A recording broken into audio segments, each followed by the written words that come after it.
Professor Astropup. Hello, this is Richard, and I'm here with a brand new story from Astropup. Now, some of you may have heard that Astropup's been on TV recently, doing an impression of a human. If you'd like to see the link, have a look at storynori.com. But now, I'll hand you over to Astropup himself. All this time that I've been recounting my adventures in space, I have signed myself off by my nom de guerre, Astro Pup. I sense my audience is surprised. Perhaps you aren't used to me turning out a fancy French phrase like nom de guerre. I use it here to soften you up for what may come as a far greater shock. I do not think that many of my far-flung listeners across the cosmos will have guessed that I am, in fact, a professor. Yes, it's true. According to my visiting card, I am Professor Astropup of the Kennel of Canine Studies at the University of Space Exploration. You might well assume that this title of mine supremely irks my old friend and comrade, the Parrot. As is well known, he is a brainy and brilliant bird who has often thought to himself that he more than deserves a high-up perch in an ivory tower of some ancient university. In fact, he has applied for a university professorship many times, and on each occasion, he has been turned down. It's academic prejudice against featherbrains. He sometimes squawks as he pecks at the curt letter of rejection. Nonsense, I grunt. You can't be a professor because you're too intelligent. What do you mean? I'm too intelligent. Well, if you go passing on your brilliant thoughts to young and impressionable minds, what might the world come to? We'll have space students disobeying orders and shooting off AWOL all over the universe. Dear dumb Professor Dog, for once, you're right. He screeches almost in pain. The Secret Service has a file on me marked seditious. They're scared stiff that I will preach freedom, independence, and other dangerous delusions to the students. At this point, I must give you a quick recap of events. You may recall that the Parrot and I spent some time away from Earth on a faraway planet of the pirates. It took us several weeks to journey home, but that was relatively fast. The word relatively is one that the Parrot uses often. It is painful for my dog brain, but he says it's important.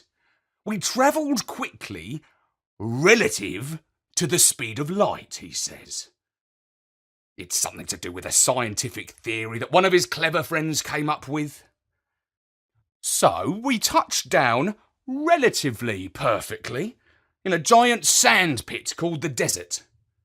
Usually when we come back from a space mission, they send out a hero's welcome.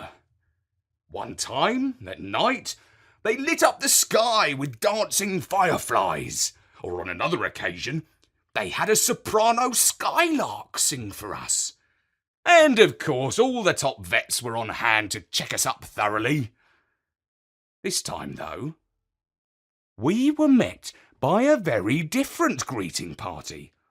As we came out of the landing pod, we found ourselves looking down the barrels of machine guns mounted on the back of jeeps. Oh, we must have parked our pod on the wrong planet, I yelped.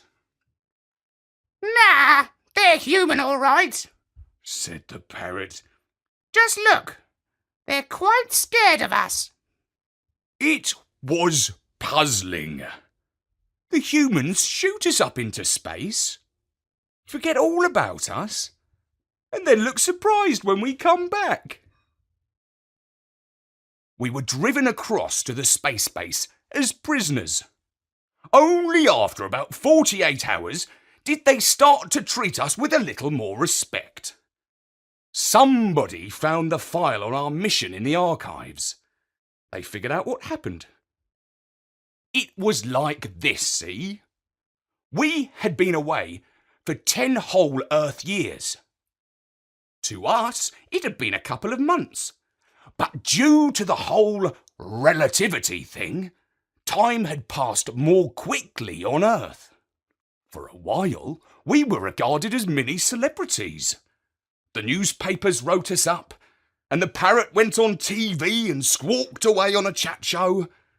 He spoke English and several other languages quite fluently, but with a strong avian accent. It was around this time, when I was in the public eye, so to speak, that the University of Space Exploration wrote to me with the offer of a post.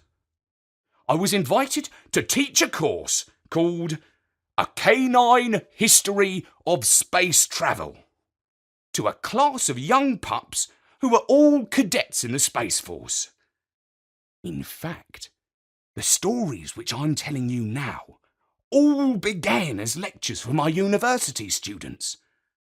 My course was very popular. Those adolescent dogs listened with alert ears.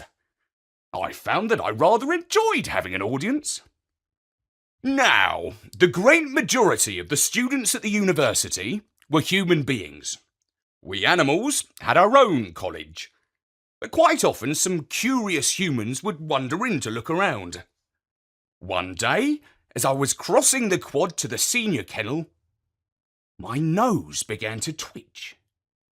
My ears pricked up, and my tail could not help but wag. I was not yet fully aware of why I was experiencing sensations of happiness, love, and gravy. All I could see were two students walking towards me. It was only when they were quite close that it came to me fully. Jenny! Yes, my darling Jenny, whom I knew as a little girl, had grown up into a beautiful young woman. She still, of course, had that unique and wonderful scent. The smell of my owner. That's funny, she said to her friend. I used to have a dog just like that friendly-looking animal. She knelt down to pat me. Don't you know him? Said the other. He's a professor. They say he's been on space missions. Before she could say anything else, I leapt into Jenny's arms and licked her face.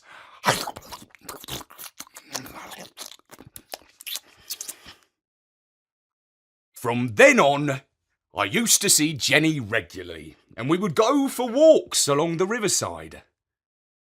Like all friendships with humans, it was a little lopsided. I could understand her speech, but she could only guess at my body language for what I was thinking or feeling. Normally, this does not matter. All an average dog has to do is to beg or bark or wag. But I had a whole galaxy of tales I wanted to tell her. Oh, by the way, you can understand me now because of advances in technology. But in those days, woof boxes, into which you can bark into one side and human speech comes out the other, were just in their infancy. But I could understand her speech perfectly, and one day she explained that a group of her student friends would like to invite the Parrot to come and speak to them at a private lecture. The Parrot was only too flattered and delighted to accept the invitation. He gave a lecture entitled The Human Conspiracy of Silence.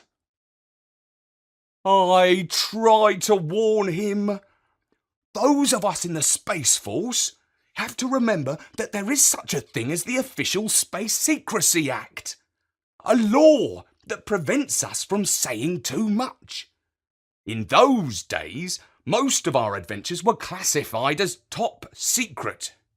But a small thing like the law never stopped the parrot. He told them all about the spaceship powered by bird brains, the crew of humans that abandoned their ship and set up as pirates, and of course, about the full extent of the threat from the cat people.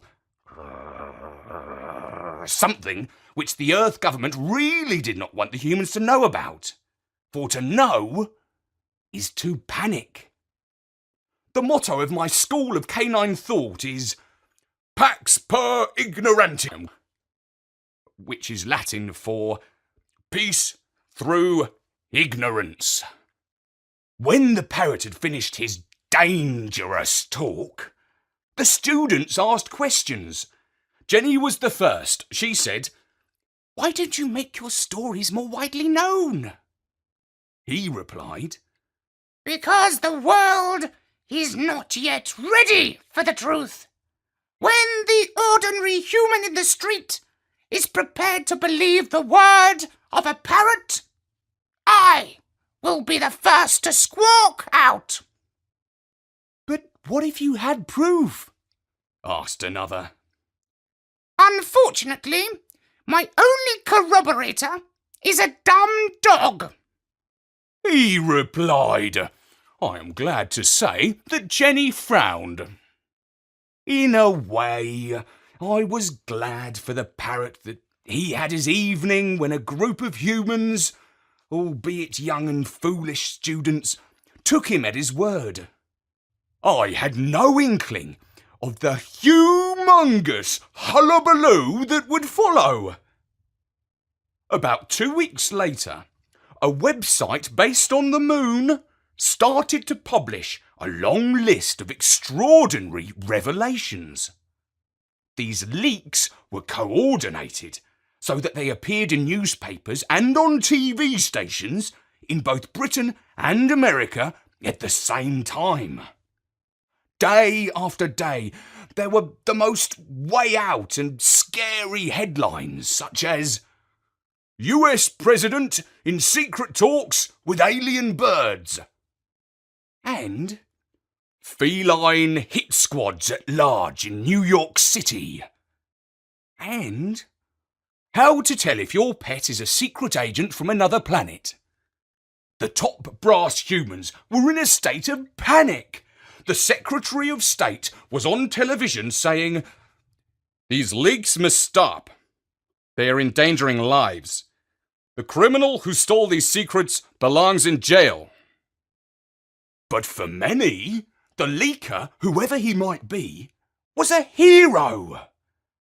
Protesters marched in capital cities across the world, demanding that governments give them the whole truth. In animal and bird circles, though, the revelations were not at all popular. Humans were treating us all with suspicion. Fur or feathers were now seen as a sign of alien sympathies. Love him or hate him, the whole world wanted to know who the leaker was. Then one day, he appeared before the telewatcher's gaze in an exclusive interview with the News at 10. He was saying, "2 humans and a secret. That's all it takes to start a conspiracy. But if we could find one bird, one whistleblower who could come forward with the truth, that could change the course of history. This is the information the world needs to know. That is why those who hold the greatest power are afraid. Very afraid."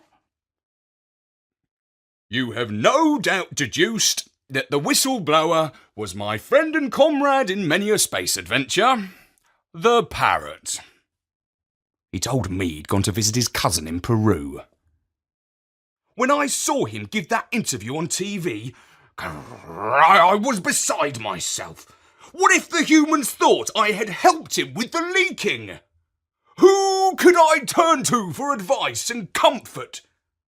There was only one person in the whole world I could trust. I bounded over to her college and woofed outside her room. Jenny opened the door. But not fully. I pushed my nose through the crack and saw, perched on the end of the bed, the parrot! "You!" I woofed. "What are you doing here? Don't you realise that you are risking Jenny's future? What would happen if the police found out that she was hiding the world's most wanted parrot?" Dear simple dog, said he. you don't think I'm working alone, do you? Courage is contagious. It was Jenny's friend who stole the memory stick with all the secret files on it. He picked it up off the table of the university's principal. Jenny handed it to me. We are doing this important work together. This is the greatest leak of classified space information in history. Now the whole world knows the truth about the cat people. Aren't you pleased? Don't you know? Innocent pets are being chased out of their homes because the humans are now frightened of every harmless kitty cat. You know as well as I do, there's no such thing as an innocent cat, said the parrot. It won't be long before they turn on birds, I warned. Tell that to the turkeys, replied the parrot. They did that long ago. The truth is too dangerous for all and sundry to know about, I barked.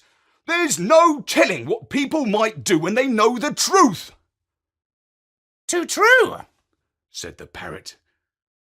They might actually do something sensible for once. Like what? I asked, dumbfounded. Like elect a parrot as their leader. Now, I might be a dumb dog, but I was beginning to understand the full extent of this megalomaniac parrot's lunacy. You don't mean, I panted. Yes, I do mean. To be the first parrot to be elected president of the world! Caw! Thank you very much, Astropup. That was Professor Astropup by Bertie at storynori.com. For full election coverage, keep checking back at Storynori. For now, from me, Richard, goodbye. Goodbye.